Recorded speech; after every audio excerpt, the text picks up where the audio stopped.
नेपाल में चल रहा है। देखो नेपाल में क्या किस पर भारी पड़ रहा है ये समझिए। देखो एक तो राजनीतिक था वो। देखो सबसे पहले मुद्दा क्या था, तो मुद्दा ये था कि जितने भी सरकार थी, जितने भी सरकार के लोग थे वो करप्शन किए थे। सिंपल सी बात है, करप्शन के कारण। बताइए करप्शन के कारण हुआ था। एक तो ये यहाँ पर बात होती है। दूसरी बात कि ये लोग इस थोड़ा सा भी इस पर ध्यान नहीं देते थे। नेपाल के लोगों पर थोड़ा सा भी ध्यान नहीं देते थे, ठीक है। और लोगों को पर ध्यान देना चाहिए था, लेकिन लोगों पर ध्यान नहीं दिया जाता था। देखो इसमें गलत क्या कर दिए थे कि ओली जो था 2018 में बना, फिर देउबा बना 2021 में, फिर देउबा के बाद प्रचंड बना 2012 में। मतलब ये अदले बदली अदली बदली अदली बदली अदली बदली कर रहे हैं, ठीक है। अब फिर 2022 से फिर 2024 में का बन गया, ओली बन गया, ठीक है। ओली बना 2024 में बन गया, ठीक है। 2000 ओली कितना बन गया, 24 में बन गया। अब तो सरकार तो बदल रही है, सरकार बदल नहीं रही है। अब यही तीनों कई सालों से यही चल रहा है। बताइए यही अदला बदली कर रहा है। अब क्या कर रहा है, कभी अपने में गाली गलौज करता है, अब फिर उसके बाद जैसे कि वोट आता है तो अपने में गठबंधन करके बना देता है सरकार, गठबंधन सरकार बन जाता है।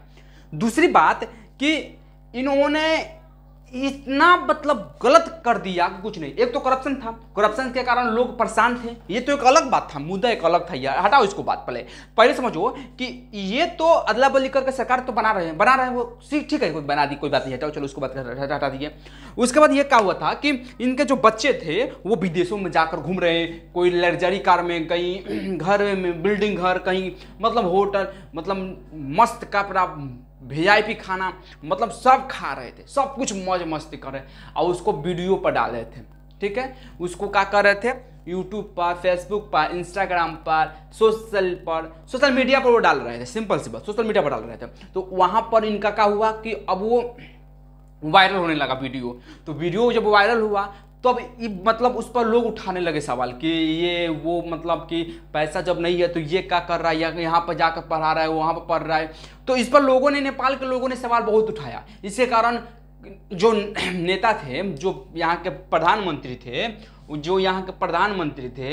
नेपाल के प्रधानमंत्री थे, ये बोले कि सिंपल सी बात है, क्या कीजिए, सोशल मीडिया को बंद कर दीजिए। बताइए कितना अच्छा कोई अच्छा कहतरन का कहल जाओ कि ओलिए के माने ओली कहलन कि चलो खत्म कर दिया नेपाल के जो सोशल मीडिया बाबे। अब जब सोशल मीडिया खत्म हुई, ई कहे के सर जनता कहलस कि तारा करप्शन खत्म करो, तो ई कहता ना आप सोशल मीडिया खत्म बंद करें, सोशल मीडिया बंद करें। तो एक तो पहले वहां पर देखो सबसे खतरनाक जानते हो कौन होता है लोग, सबसे खतरनाक पता है कौन होता है, जो बेरोजगार है। जो बेरोजगार है ना वो पागलों से बेफाट, मतलब पागलों से भी बेहतर होता है। क्योंकि जितना लोग सता देते हैं उसको न, कहते हैं कि तुम्हारे पास क्या कमाते हो, क्या खाते हो, उसको लोग ताना मारते हैं कि कहीं के नहीं, कहीं देहने घुमाता, होने घुमाता, लफुआ बाबे घर के लोग ना छोड़ला। मतलब उसको इतना स्टेट होता है, उसको इतना डिप्रेशन के शिकार हो जाते हैं कि समझ जाओ कि उसका दिमाग काम नहीं करता है, बेरोजगारी बहुत है। तो ये थी एक मुद्दा। दूसरी थी कि बेचारा कह नेपाल के जो लोग थे वो बेरोजगार होने के कारण ये रूस से क्या किए थे, ये रूस से ये क्या किए थे, रूस के सेना में जाकर भर्ती हो गए। ये रूस में रेस में जाकर सेना में भर्ती हो गए। आ बेचारा कह यही रूसवा क्या किया, ये यूक्रेन से क्या किया, लड़वा दिया। अब यूक्रेन में लड़ाई चल रहा है तो उसको भिजवा दिया, जिसमें कई सेनाएं मतलब नेपाल के जो लोग थे, जनता थी, वो मर गई भाई, शहीद हो गई, समझ रहे हो, शहीद हो गई। अब बताइए, अब ये तो समझ में आएगा ना, उनको समझ में आएगा ना ये सब बात कि एक तो बेरोजगारी है तो कोई नौकरी नहीं मिल रहा है। अभी इधर देखना कि भारत में भी है कैसे कि चाउमीन चिम और वो क्या बोलते हैं मैगी नूडल, वो सब कुछ है यहाँ पर है कि नहीं।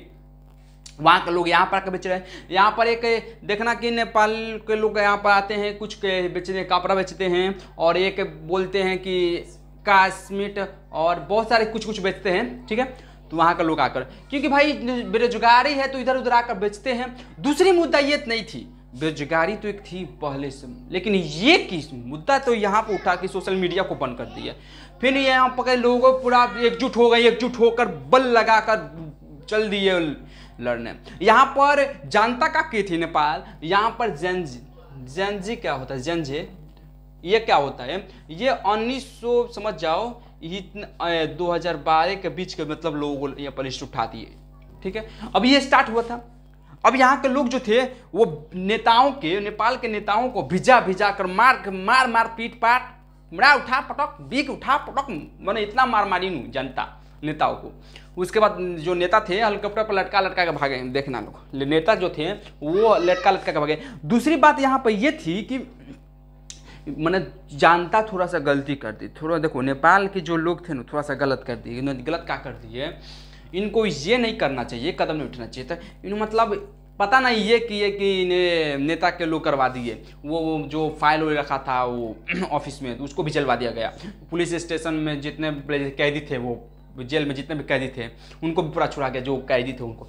मतलब ये नहीं करना चाहिए था, कैदी को छुड़ाना यानी कि और अपनी देश के लिए, अपने नेपाल के लिए और मुसीबत बुला लेना, ठीक है, ये नहीं करना चाहिए था। और दूसरी बात कि चीन के थी नेपाल के लोगों से यही गुजारिश है कि भारत के लोगों को आप गलत मत समझिए। आप गलत समझ जाते हैं भारत के लोगों को। भारत के लोग आपके लिए हित के लिए सोचते हैं। देखना कि यहाँ पर शादी भारत में का होता है ना भारत के लोग की, तो नेपाल में जाकर नेपाल के लोग से भी हो जाता है, कोई दिक्कत नहीं है, नेपाल हो जाता है। लेकिन उनको ये समझना चाहिए, वो अपने समझते हैं, भारत के लोग अपने समझते हैं, लेकिन वो अपना चीन को अपना समझता है, यही गलत कर देते हैं। तो इनको इस बात पर ध्यान देना चाहिए। ज़्यादा हम वीडियो नहीं बनाएंगे, छोटा सा वीडियो बता देते हैं क्या क्या हुआ है, बस उसके बाद समझिएगा। बस ये मुद्दा यही कुल था, ठीक है। तो इनको ये नहीं करना चाहिए। अभी जो बैठा दिया गया है नेपाल के प्रधानमंत्री को बैठा दिया गया है सुशीला कर्की, मतलब इनको बैठा दिया गया है कि तब तक चलाने के लिए चाहिए ना, देश को चलाने के लिए, देश को चलाने के लिए कोई चाहिए ना, तो चला रहा है देश, अभी चला रही है, यही चला रही है। तो अभी देखिए क्या होता है, प्रत्यक्ष रूप से मैंने चला रही है। उसके बाद देखा जाएगा कि इस पर वोटिंग कराया जाएगा, उसके बाद प्रोन्नत होगा, उसके बाद देखा जाएगा कि मैंने किसको बैठाया जाए। लेकिन अभी ठीक चल रहा है, ठीक है, अभी ठीक मतलब वो लायक है। तो उसके बाद दूसरी कहानी है कि ये करप्शन हटना चाहिए या नहीं हटना चाहिए, सिंपल सी बात है, मैंने अच्छी बात है। देखो भारत के भी लोग, ऐसा नहीं है कि राजनीतिक में करप्शन है, लेकिन वो दिखावटी नहीं करते हो, वो अपनी दिखावटी नहीं करते हैं। वो देखना कि कोई इंटरव्यू होगा, कहीं भी कुछ भी बात होगा तो मीडिया भी आएगा, तो अपने घर में कभी नहीं बुलाएंगे, अपने घर में कभी भी इंटरव्यू नहीं देते, घर से बाहर देंगे, 2-3 को बॉयल लगवा देंगे, भैंस लगवा देंगे, टूटल बोटल घर को नहीं बैठवा देंगे, वहीं बनाइए, हमारे वहीं घर है, मतलब वो आना चाहिए। वैसे कहीं देखना कि एक कुर्ता डाल लेंगे सफेद, खत्म कहानी खत्म, समझ में आएगा कि भाई ये 400, 300, 500 का कुर्ता होगा, कोई दिक्कत नहीं है। वो सब करते हैं उनका, भारत के लोग के राजनीतिक जो करते हैं, जितने भी नेता हैं, उनका बेटा कहीं पढ़ता है USA, कहीं पढ़ता है, विदेश पढ़ता है, कहीं कुछ करता है, कहीं पर है, कुछ भी है, घर इनका अच्छे महलों जैसा है, लेकिन वो दिखावती नहीं। वो किसी को पता नहीं है कि किनका काम है, किनका नहीं है, इनका बेटा कहाँ पढ़ रहा है किसी को मालूम नहीं है, कहीं पर पढ़ रहा है उसको मतलब मालूम नहीं है, मतलब ये हूँ। ठीक है, तो नेपाल की जो दासा थी वो बता दी है, अब इसको आप समझिएगा बेहतर से।